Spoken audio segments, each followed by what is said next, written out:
Good evening, guys. Wait lang, kailangan ko munang patayin yung aking sounds ng TV. So, ayun, ngayon lang ako. Time is, by the way, today is, wait lang, pasensya sa tahol ng mga aso. So, today is June 9, 2026. At ako nagpapalipas na talaga ako ng oras kasi kauwi ko lang siguro mga 30 or 40 minutes na ako nandito and nakakain na rin ako ng dinner. So sabay na sabay si Fiona. So ayun, nandito na sa akin yung aking mga pinalaundry. Kailan ba to? Nung 4 pa. Nagkataon na ako ay na-busy. So magtutupi na lang muna siguro ako while waiting sa aking work. So, almost 10 o'clock na, 9:58 p.m. So, mga 12 pa naman yung aking work. So, kaya ko pa naman to tapusin within 1.5 hours. So, ngayon, wait lang, mamaya papakita ko sa inyo yung finished product ng aking pagtutupi. Although nakatupi na to, pero kasi meron kasi akong sariling tupi na ginagawa, like sa mga t-shirt, tinutupi ko lang siya ng ganyan. Hindi yung typical na, kasi space consuming, tapos ang laki pa. So, tinutupi ko siya ng maliliit. So, nasan ba yung iba? Itong aking mga polo, gustuhin ko man siyang nabango. Gustong-gusto ko yung laundry ko talaga. Ang tagal ko na sa kanila, siguro less than a year na ako nagpapa-laundry dun sa akin laundry shop. And mabait sila. May mga times lang minsan na nade-delay ako ng payment kasi ipapa-deliver na tapos hindi pa siya nababayaran. Fault ko naman yun. Pero hindi ko naman siya pinapatagal ng isang araw. Ayun, ngayon lang ako ulit nagka-time. So, saan ba ako? Eto mga polos kasi na to. Ito yung aking mga pambahay. Dapat ito nakasabit, nakahanger. Pero, hindi ko na siya ma-hanger. Gawa nga ng wala. Kulang ako sa hanger. So, nagpa-plan nga ako na umorder ng mga velvet na hanger through online. Para naman ma-organize. Pero kasi sa dami ng aking mga polos, hindi sasapat na lahat sila mailagay sa nakahang. Gusto ko man nakahang kasi syempre hindi lang naman yung mga polos ko yung nakahang. Kung hindi pati yung aking mga jackets, yung aking ibang clothes na hindi nasusuot. So ito random na lang to. Dalawa to eh. Yan. Isang naka-plastic na ganito. Tapos isang naka-eco bag. So kung ano na lang yung mahugot ko, yun na lang yung matutupi ko. Kung kakayanin sa oras. And by the way guys, panoorin nyo yung previous na vlog kasi na-upload ko na yung mga naging ganap namin last Sunday. Ano ba to? Okay. Paano ba? Ganito? Yan, sige. Ganito na lang. Wait lang, saan ba ako talaga mag-start? Okay. Sige, dito na lang sa isang plastic. Grabe. Ay nga pala guys, pinaplan ko since holiday sa June 12. Walang pasok si Mami. So binabala ko na, alam niya na, mag-malling na naman, and i-try yung ibang mga bistro group na restaurant. Kasi sobra ko na-enjoy. Hindi siya sponsored post. Na-enjoy ko lang na kumain sa ganun. Kasi napaka-hassle free. Hindi, titignan mo na lang yung set ng mga meals na available and syempre gusto mo kainin. At the same time, affordable din siya. Kasi in less than 500 pesos or yung sa amin kasi pumalo siya ng 500 plus kasi meron kami mga additional. Pero sa less than 500 or 400 pesos, meron ka ng drinks, meron ka ng one entree tapos one sides. Hindi na siya panalo na yun guys for me. And na-enjoy ko rin kasi alam mo yun, na-explore namin ngayon as a family yung mag-dine in sa mga restaurants na dati hindi namin inaakalang makakain kami sa ganun. Syempre kasi, syala-syala yung iba kasi. Like, Italianis! Naku, sobrang favorite ko yung itangkati ng aking nose. What happened? Ba't ba kumikis? Di ba ganun daw yun, guys? Kapag kumakati yung nose, merong kumikis sa picture ba yun? Comment down below, guys, kung totoo ba yun. Pero, hindi ko rin sure. Kasi, pero ngayon, dalas kumati ng aking ilong. Ewan ko ba kung bakit. So, ganyan lang. Nakabukod sa aking cabinet, yung, ayan o, tignan nyo guys, nakatupi na. Ayan, nakatupi na talaga siya. Ayan o. Pero hindi kasi ganyan yung aking tupi. So, inuulit ko siya. Hindi sa, dinadudugan ko yung trabaho ko. Or mema sabi lang na nagtutupi. Pero kasi, ako nakakaalam kung paano ko isasalansan yung aking mini closet. Lahat pala dito sa kwarto ko mini, no? Kasi, inaay ko talaga na magkaroon ako ng malaking, wait lang, lapit. Inaay ko na magkaroon ako ng malaking closet para salansan lahat ng gamit. Lahat ng aking mga damit, lahat ng aking mga old clothes. Merong isang area dyan na parang mga old clothes na talaga yun. Hindi ko na talaga siya nagagamit. Pero hindi ko siya tinatapon or hindi ko siya pinamimigay. Gawa nga ng, baka magamit ko rin kasi siya. Kasi meron akong ganong mindset na hindi ako yung palatapon talaga ng mga lumang bagay. Like yung tripod na merong ring light na maliit. Kanina, sinusubukan ko, ang gamit ko kasi itong clip. Sinusubukan ko siyang paganahin. Pero for some reason, hindi naman siya gumagana. Kaya, ayun. Pero hindi ko pa rin siya tinap. Kita nyo guys, ang talagang sakit ko sa akin na hindi ako mahilig talaga magtapon. Even yung mga box ng cellphone, yung mga box ng camera, yung mga box ng microphone. Hindi ko siya dine-dispose agad-agad. Pero, nagde-dispose na rin ako pakonti-konti. Hindi siya biglaan kasi ayoko rin naman mamaya kasi meron akong makaligtaan na ay, bakit ko natapon yun? Ala, nasa na yun? Baka umabot ako sa point na ganun eh. Ayoko naman. So ngayon, pinapractice ko na lang na kung meron man akong itatapon, as much as possible, ayoko man. Pero kung meron man talagang kailangan pag-iisipan ko ng mabuti kung deserving ba niyang maitapon. Kasi baka mamaya ako rin magsisi sa huli. So, actually, ang mga nagpapalaundry ako every 2 weeks. Pero kung hindi ako malakas gumamit sa damit, although hindi ako nag-uulit ng damit ha, at sa mga nagtataka dyan guys, kung bakit lagi ako naka all black sa aking mga OOTD, sa aking mga photos, kapag kasama ko sila mami or kapag nagpo-post man ako ng mga random, kasi ang dami po talagang black. Ayan, black shirt. Actually, meron pa dyan. Black shirt, black pants. Gusto ko na nga umorder ulit ng mga stocks ng black pants kasi itong mga parang cargo pants siya na ang dami-daming pockets. Last year ko pa to na open. Last year ko pa siya na bili. So nagpa-plan ako ngayon kung o-order ba ulit ako. Ako pa naman guys. Trivia lang, kapag umorder ako, especially ng aking mga pants or ng aking mga black na damit, bumibili ako ng mga 4 pieces.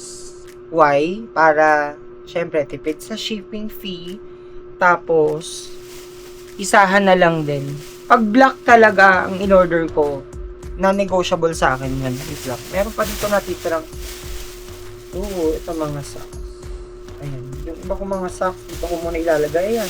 Even may jackets, black din. Familiar na kayo dito. Ito, kailangan ko siyang tapos din, ito, color black. Kailangan ko siyang dalhin doon kasi pang ano yan, pang sabit. Ang mga jackets, kailangan nakasabit kasi hindi siya ang tawag doon, hindi siya madaling tupiin. So, ito mga boxers, wait lang, bakit may ano ko dito? Ayun. Isa pang trivia, guys. Sinasabay ko na rin yung aking mga pot holders. Although, meron kasi akong pot holder, yan. Meron akong pot holder dito sa kwarto, pero pang ano lang yan, pang patungan ng baso, na syempre, kung ayaw ko mabasa yung table, diyo ko ipapatong yung baso. Pero itong mga boxers, hindi ko na siya pagkakaayos-ayusin pa. Itong, yan, yung mga basahan. Alam nyo, kung isa rin sa reason, wait, lalagay ko dun. Isa rin sa reason kung bakit sinasabay ko na, para minsanan na lang. Kasi, malinis, maglaba yung aking naglo-laundry. Sa pinapalaundryhan ko dito na shop. Malinis talaga sila. Like, matagal na, oh, grabe guys, ang bango. No joke, hindi ako nagbibiro. Ang bango pa rin talaga. Nagpapa-add ako ng mga fabric softener. Ay, ganun na lang pala kakonti. Kasi simula nung dineliver to sa akin ng 3, ng mga 4, June 4, ang dami ko na rin palang nasuot. Kaya yung natupi ko is, ayan guys, change position tayo kasi a-arrange ko na. Wait lang. Naku, sana huwag mahulog yung camera. Yan, ito yung sinasabi ko sa inyo. Nasaan na ba yun yung hawak-hawak ko? Okay. Ayan, ito mga boxers, nilalagay ko siya here. Tapos ito pa lang aking mini closet. Meron siyang ganito na ilaw. Wait, lagay. Ayan. Tapos meron din akong binili sa TikTok shop na, ayun, mothballs. Pero itong mothballs na to, meron siyang scent na lavender. Yeah, lavender yung kanyang pinaka-scent. So, ayan. Wait lang, uso ko muna. Etong mga naka-hangers, merong mga naka-hangers dyan na mga polos. Pero, most of my mga naka-hangers is yan, tulad nito. Yan, jackets. Tapos ano pa ba? Dito sa, eto yung mga nakasampay random yan. Pero dito sa taas, eto, hindi pa nagbatulong ilaw. Ang ilaw pala. Ayan, i-open ko. Hindi ko kasi pa nabibili yung meron talagang remote. So sabi kong ganon, paano? So nagtsatsaga na lang ako sa tuwing kailangan ko ng ilaw. Although nagse-sensor naman siya. Yun nga lang kasi, wait lang, i-open natin. Para mas ma-appreciate. Yan. Tsaka ako na lang siya papatayin mamaya. Kapag okay na. So, dito sa taas, wala. Ay, hindi nyo pala nakikita. Pero ayan, etong area na to, dito sa taas, dito yung aking mga boxers, tapos yung ibang aking mga polos, random t-shirts. Then dito naman is yung mga socks. And dito yung mga pants na color black. Tapos dito naman sa pangalawa is yung aking mga black na t-shirts or yung aking panloob bago ako mag-jacket. Tapos dito naman sa area na to, ito yung sinasabi ko sa inyo, actually meron pa akong pasensya nyo na guys, ang kalat nung dito, pero maaayos din naman yan. Dito, meron pa akong in-order na boxers from TikTok na hindi ko pa siya na-unbox. Ayan, naka-plastic pa. Tapos, some of my t-shirts na color black na naka-plastic. Kasi, ayan, nag-gel lang siya. Reason ko ba't hindi ko siya binubuksan pa? Kasi, dami ko pa namang black na t-shirt. So, ayoko namang maglabas ng mga black na t-shirt, no? Kapag yung iba kumupas na, pero so far, so good. Kasi happy ako kasi ang tatagal na ng mga t-shirts ko na black. Ayan. So, ilagay na natin. Dami ko pa chika ko ng chika. Dito sa area na to, yung aking ibang t-shirts na black. Ayan. So, kailangan ko lang siyang salansanang maayos. Ayan.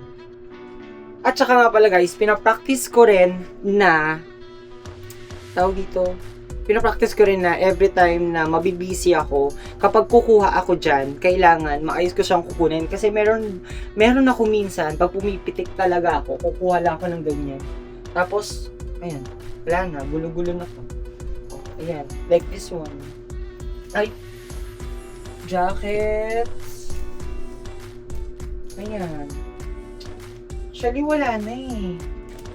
Maluwag pa naman siya. Ayan o, maluwag pa naman. Yun nga lang. Kulang na ako sa hangers. Ano pa ba? Yung mga pants. Wait lang. Kapag ganyan sa mga pants na masikip na dito sa taas,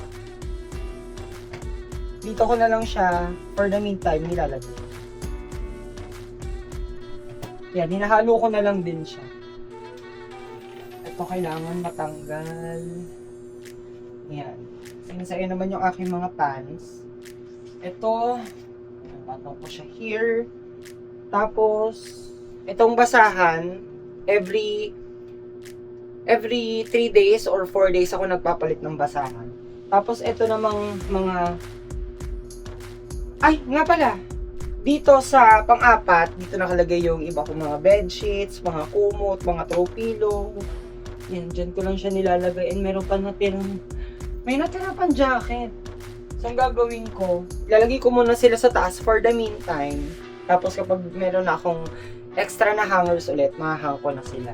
Meron pang natitira dito na black na damit. Tapos, ito yung aking laundry basket. Yan. Dyan lang yung aking laundry basket. Tapos, yung aking bigas na hindi ko alam kung saan ko siya mailalagay. Pero, mahahanapan ko rin yan. Yung taas netong mini pantry kasi, hindi, wait lang, mamaya, pakita ko sa inyo. Hindi yan lahat is for food. Sana ba? Yung iba, wait lang. Ito, like this one, yung mga ganito, yan. Syempre, dito siya sa pang-apat. Yan. Even the basahan, ay, siguro tutupiin ko na lang to. Yan, tutupiin ko na lang tong jacket. Paano ko ba siya matutupi? Ayan, struggle. Tapos, yung iba, okay, hindi ko na muna ipapakita kasi gusto ko siyang gawa ng isang separate na video. Yung aking mini pantry or yung aking yung steel na cabinet, yung first layer nun, doon ko nilalagay iba kong mga bedsheets, yung ibang mga basahan. Tapos yung pangalawang layer, doon ko nilalagay mga chips.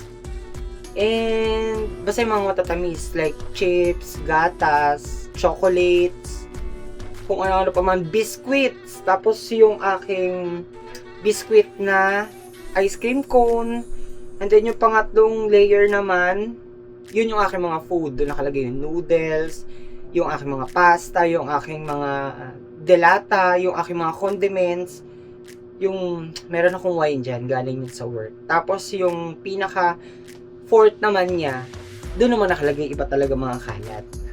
Kasi isa rin sa reason kung bakit ako bumili ng ganito, ayan siya.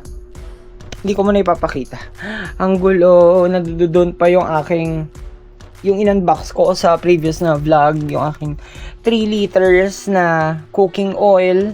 Ito, isa sa reason kung bakit hindi ko siya, ay kung bakit ako bumili pala nito, para yung kung anik-anik, dito ko ilalagay. Nandito siya. Pero, yan, sa separate na vlog. So, let's appreciate na muna, no? Kung ano yung nangyari. Or kung ano na yung natapos ko. Parang hindi ako happy, pero ayan. Yan na siya. Yung sa itaas wala nakalagay. Pero magulo siya tignan, pero ayusin ko pa yan mamaya. Kasi yung etong dalawang jacket dapat nakasampay yan. Ayan, no, merong iba kasing polos pa dito. Ayan. Yan, sa mga nagtatanong po kung bakit lagi ako naka-black. Ayan na po yung mga collections ko na black. Pero so far, ito yung na-enjoy kong suotin. Tapos, ayan, pag wala na akong masuot na ganito kasi nasa labahan na ganito eh. Ito naman, yung may mga print. Tapos, itong aking ibang mga leather na jackets. Bibihira ko lang sila magamit kasi mainit. Tapos, ito guys, nanghihinayang ako dito sa jacket na to. Kasi, nung binili ko siya, malaki. Malaki pa. Or true to size pa siya. Pero nung pinalaundry namin siya, siguro sa sobrang lakas ng volume nung machine, yun, lumiit siya. Tapos, ayan, ito, dito yung mga socks. Meron siyang sariling, shoe box or shoe acrylic box. Kasi, socks yan, hindi yan pa pwedeng mawalan ng kapares. Tapos, sa taas, ito yung aking short na maong. Tapos, some uniforms ni L na nakalagay dyan. Tapos, dito naman, ito yung color black. Ayan na yung mga blocks ko. Marami yan, mapupuno to guys. Yun nga lang kasi, syempre, ang tagal kong hindi ipinakita or hindi ako nakapag-vlog ng aking mga damit. So, yung iba nagamit ko na. Tapos, ito, ayan, may ilaw ba to? Wala namang ilaw. Yan. Yan siya. Ito yung mga boxers. Yan. Tapos, ito yung black. Tapos, dito naman is, yes. Magulo ha. Teka nga, ayusin nga kita. Pero, ayan na. Tapos, ito yung aking upuan. Laundry. So, yun lang guys. Thank you so much sa pagsama sa akin sa simpleng pagtutupi. And hopefully, ma-maintain ko yung ganito kaayos ha. Kasi, alam niyo naman, pag minsan ako, garalgal din ako kumuha ng mga damit. Pero, yan. Thank you so much guys for watching. Don't forget to subscribe to my YouTube channel, Lance Ivan Vlog. And please, like and share this video if natuwa. See you guys on my next vlog. Bye!